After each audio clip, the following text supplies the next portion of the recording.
Mackenzie has always been one to stir up trouble, yet seems to be capable of getting things when she wants them, how she wants them. Today was no different.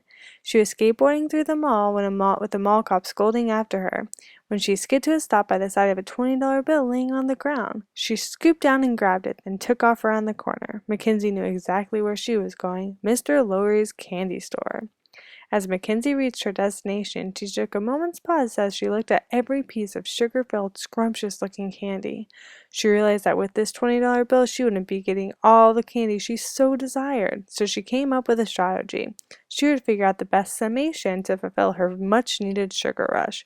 Looking at the first three letters of summation, we have the word sum, which we learned earlier is the answer to an addition problem. Summation is very similar. It's the process of adding something up. In Mackenzie's case, it's adding the prices of candy. She entered the candy store, Mr. Lowry dreading his new troublemaking customer. Drool already pouring from her mouth, she went straight to the fireballs. She noticed the price was $1.15 for a small bag full. As she began getting ready to start adding up the candy, she realized the prices of all the candies had a 15, 45, or 75 after the decimal point. A decimal point is used to separate a whole number from a fraction part of a number. In this case with money, it separates the dollars from cents.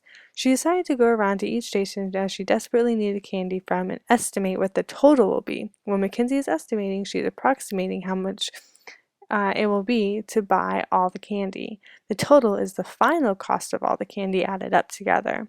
She realized that with the decimals, this math will be quite difficult, so she took out her calculator. Mackenzie needed a more accurate idea of how much the total will be. Mackenzie decided that she wanted to maximize her purchase by buying as much candy as possible, so she would need to buy the less expensive candies. Maximizing is making something as large or as great as possible. Mackenzie wants to have the largest amount of candy.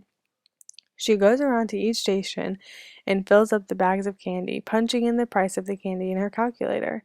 With all the bags of candy, she took them to the counter of Mr. Lowery to sell to her.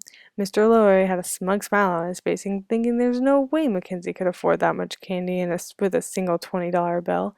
As he entered the price of the last bag of candy in the cash register, the total popped up, $19.99. Mackenzie gleamed with joy.